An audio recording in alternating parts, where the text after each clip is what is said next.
Very good evening, everyone. Today I'm here with another chapter of Bhagavad Gita, which would be chapter 6. Earlier I have dealt with chapter 1, 2, 3, 4, and 5. So it's all about my understanding and my interpretation, how I perceive this greatest text of universe, how I perceive the words of Lord Krishna. So it would be as per my perception, and I'm not an expert in everything, but I've read it and I feel that I should express my perceptions and understanding by making a video. And through this video, I would also show my respect and regards to this philosophy, the greatest philosophy of mankind, the science of human mind. So let's start it. It's all about the yoga of meditation. So Sri Krishna says that ultimate realization is self-realization. The ultimate goal is self-realization. And there are various ways. Ways like bhakti yoga, ways like karma yoga, ways like gyan yoga, and ways like Raj Yoga. So Raj Yoga is nothing but yoga of meditation. So chapter 6 is mainly about yoga of meditation. It starts with a confusing verse where it is said that it's better to walk without any desire, without thinking about, without desiring the ultimate goal, rather than not walk at all. So, it clearly says that not walking, ceasing all kinds of activities is not the solution.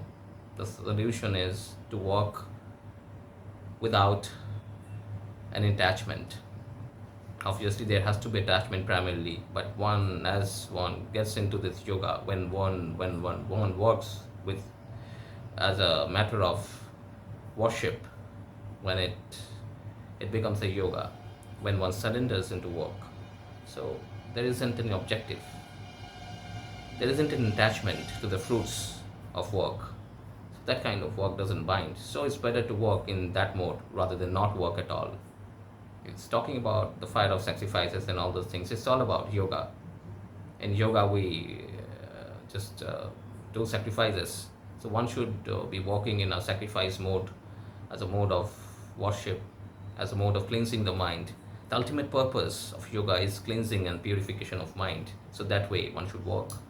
When one walk without any motivation, obviously motivation has to be there initially, practically speaking, but as and when he gets into this thing, so automatically he delves deeper into this mode of work, that is work that doesn't bind, work as worship. So it starts with that, and after that he says, okay, there are people who need not work. Then who are those people? Those people would be those who have already achieved, attained a state of self-realization through knowledge. When knowledge dispels darkness inside mind, that person doesn't have to walk anymore. So that knowledge has to be there. That knowledge is not knowledge of the world, not the knowledge of the science, not knowledge about what is happening around me. The knowledge is the knowledge of the self, the knowledge of the absolute. To know the absolute. There are non-dualists would say that this knowledge is knowledge of this undivided self, that is never born, that will never die, but that is existence, consciousness, and bliss. Dualists would be saying the knowledge of the individual self and the knowledge of the God. So individual self is part and parcel of God. It's similar as well as different. How it's similar? It's similar because qualitatively it's similar, but quantitatively it's different. Just like sun and sun rays, just like ocean and its waves, they are similar as well as different, like as well as different, alike and also not alike. So qualitatively it's same, quantitatively it's different. So that way, this ultimate knowledge has to be kept with us while we do spiritual practice, because walk without right knowledge sometimes bind us. So work should be done with right knowledge of the self, the right knowledge of the absolute. We can choose any path. We can choose duality, we can choose non-duality, we can choose somewhere in between, like qualitative non-duality. So anything. However, that should be in our mind when we do those practices. That's what he says. So uh, even when we walk, we should walk with full knowledge. Ultimately, knowledge dispels darkness, this ignorance, this maya, avidya, what we call. So that should be the ultimate goal, and there are various means like in previous chapters we have seen that karma through selfless action. It's better to be involved in action than action without any ulterior motive, without any kind of an attachment to its fruits. Because when we get attached to the fruits, we don't focus on this mode of walking. So that is important. When we walk, we should walk for walk's sake. So there is a saying, some Western saying, walk for walk's sake. So it's quite similar to that. Walk is worship. It's quite similar to that.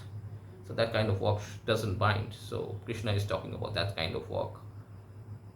Krishna is also talking about people who need not walk, people who is already self-realized, already purified. Why should he walk for the sake of purification? Because the goal is ultimately reached. Those are the sages.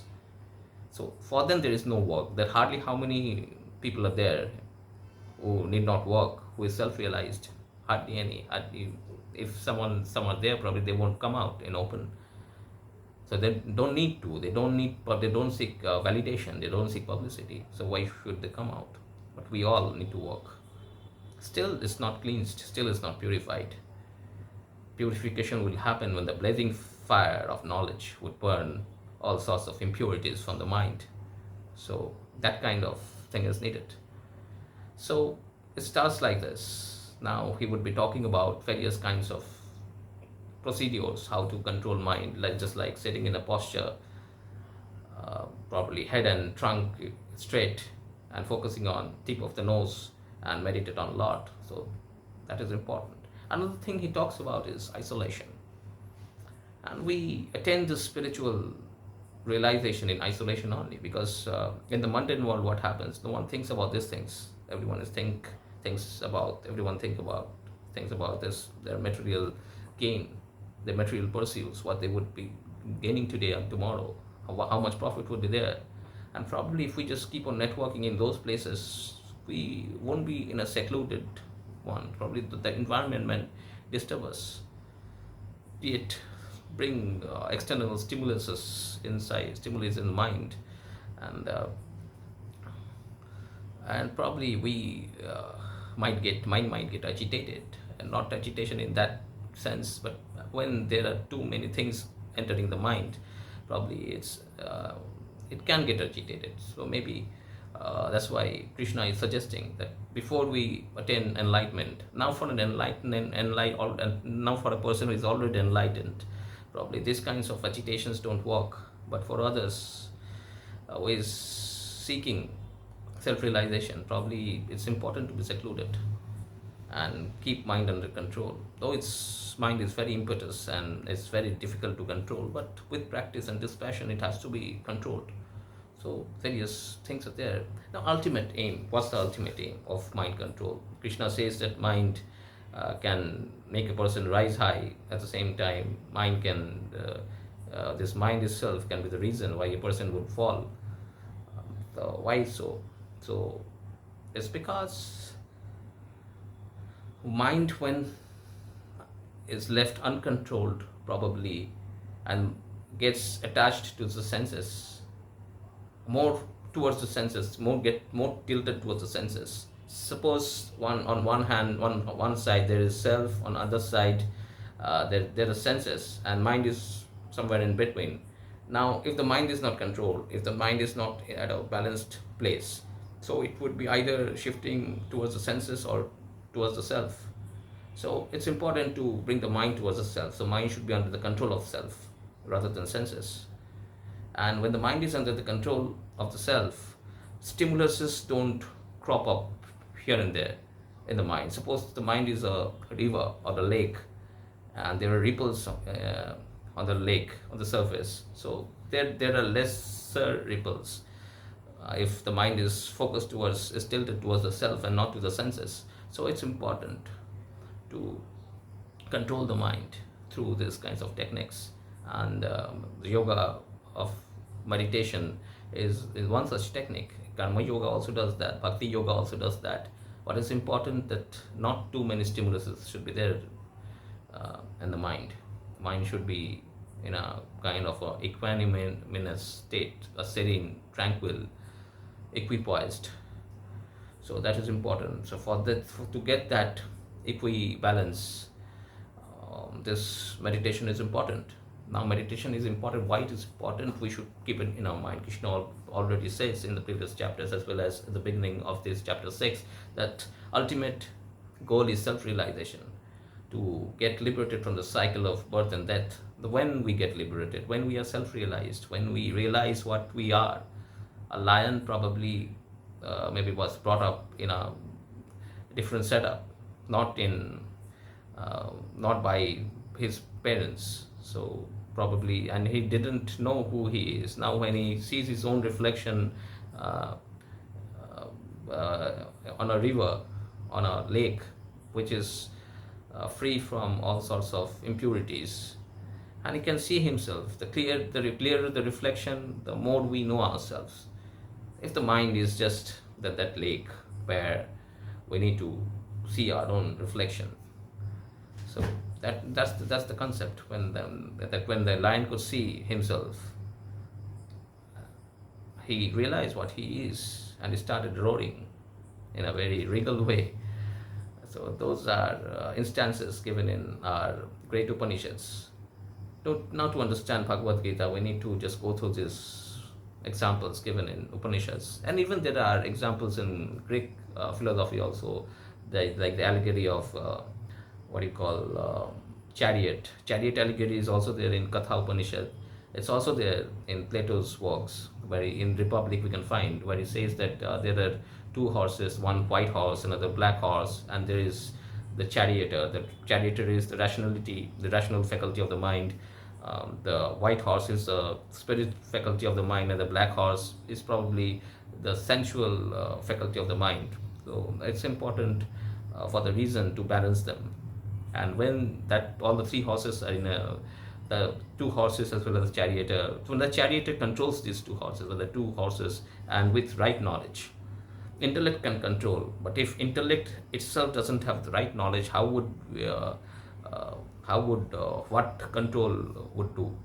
Because intellect itself has to have the right knowledge. The right knowledge is the spiritual knowledge, was the ultimate destination. Now if intellect itself gets afflicted by these sensory delights, then how would it might control the mind as well as the senses. However, it would go in the wrong direction. So intellect should be fed with right knowledge of the self.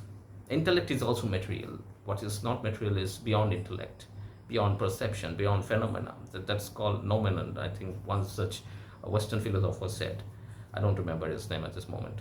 So that's the thing. So one should rise himself through the power of mind. Mind should be made stronger. Mind should be made stronger, should be inspired. Intellect should inspire mind with the knowledge of self, should motivate mind that you are my friend and you are so important to me. You can only help me to reach my destination. Every life cycle is nothing but a journey towards the destination.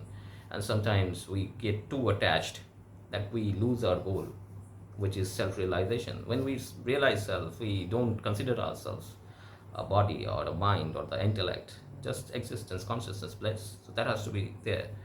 Though I'm not yet self-realized, but these things make an impact on me. So that's what it wanted to say, this chapter 6. It can be done through meditation, through mind control. Arjuna once says, the mind is so impetuous. How can I control that? It's very difficult. Today I control it, tomorrow probably it will control me. And the day after tomorrow again I control it. Again, it may control me. Krishna says, agree to it. It's very difficult to control mind. But at the same time, it's not that we cannot control mind. It can be done with regular practice. Here discipline comes into play. This chapter clearly states the importance of discipline through its various verses. We have to do it again and again. Consistency is the key. What is discipline? To do something which is required to be done despite all distractions. Come what may, we have to do it. So we have to control the mind regularly, with discipline, with dedication, with full knowledge. So that's what Krishna intends to say with dispassion as well. He also says that through discipline and dispassion. Dispassion because we shouldn't be focused towards the sensory delights, but should be focused on our thing. And as if we have released them from our mind, released these impressions of this all sorts of pleasure enjoying kind of things from our mind. So this passion is needed, because again it's needed because suppose with discipline we retain a state. Again, if attachment is there, probably we would like to go back to the state. Okay, let's do it. It keeps on happening to everybody, including me. Okay, let's do it. Again we are into that whirlpool of what you call some sort of worldly things, mundane things. But we have to be consistent. That's what Krishna thoroughly emphasized on. This consistency is needed, because even if we are consistent and disciplined and we control our mind, probably it would be easier for us to lead a very interesting and very respectable worldly life. If we are not disciplined and if we give in everything that senses demand, then probably even our reputation would be at stake. So not just in the spiritual platform, it's also in the material thing that we have to be disciplined. As a professional also, one has to be disciplined. So discipline is important, but probably a spiritual seeker is more or less a disciplined person, except on few things which he has to work on. Certain things, some esoteric impressions are still there. That's why they are born. And the ultimate aim is mind control. So if one can control mind, and mind control also happens when I make this lecture. So probably we are focused on when we are just thinking about self-realization, mind control, that lake which is free of ripples, where we can, and mud, where we can see our reflections clearly. So we get inspired. Even while speaking, I'm getting inspired on this topic. So that's the purpose of making this video. Probably with me, others can also get inspired. It's a matter of choice to get inspired or not. But focus should be on these things, on self and self-realization. Everything else is probably temporary, relative existence, what Buddha talks about. And he exhorts his disciples to follow a middle path, not to give in to sensory delights, as well as not to self-abnegation, what we call. We should not ignore ourselves also. Probably inside us there is the self, that spark of the universal self, the spark of God and self. God or self are identical in quality, even for the qualified non-dualists. For the non-dualists, obviously our individual existence don't exist at all. It's just a superimposition of that one universal self, because of avidya or something like that. So that's a very interesting concept. But again, if as a human being, as a worldly person who have daily routines and all these things, probably that's good. Looks good in theory, but practically it's a different thing. Because of Maya, it's happening. Just because of Maya, we look very. We all are different people. It's one. It's just reflection in different planes. So it's not that. It could be the thing, but it's beyond human perception. But we have limited intellect, so we can perceive. We can think about what we can perceive. But that's a very noble philosophy. I think the most subtle one. But at the same time, Vivekananda once said, non-duality may be the truth, but everyone has to be a dualist to realize that non-duality within. So dualism is important as well, because that's the path of the spiritual seeker, not non-duality. Non-duality is the ultimate goal. When we focus on duality and we realize that we are not dual anymore, so we merge into non-duality. Here also in chapter 6, it talks about when we are self realized, when the mind is under control, we go above these dualities. That is duality of heat and cold, duality of gold and coal, and whatever it is, or contrary things. We rise above that. We don't think in those terms, probably. Even we don't discriminate amongst people based on their status or whatever. So that duality also goes when we are closing towards non-duality. So there are even Upanishad texts that talk about what how perception, how perfection could be reached. Like there is one Upanishad, most probably Mundak Upanishad, that talks about two bird, two birds. Probably is um, one bird is striving towards perfection, and another bird is already perfect. So these things are there. So this perfection is already perfect. So this pleasure and pain and all these things have are there for the bird who is striving for perfection. He feels the pain, he feels the pleasure, all sorts of worldly things. And after a certain period, probably with practice of, pain and pleasure, he ultimately gets that perfection. So, and he identifies himself with that golden bird, and that bird is nothing but himself. Probably he thought that I am that bird itself.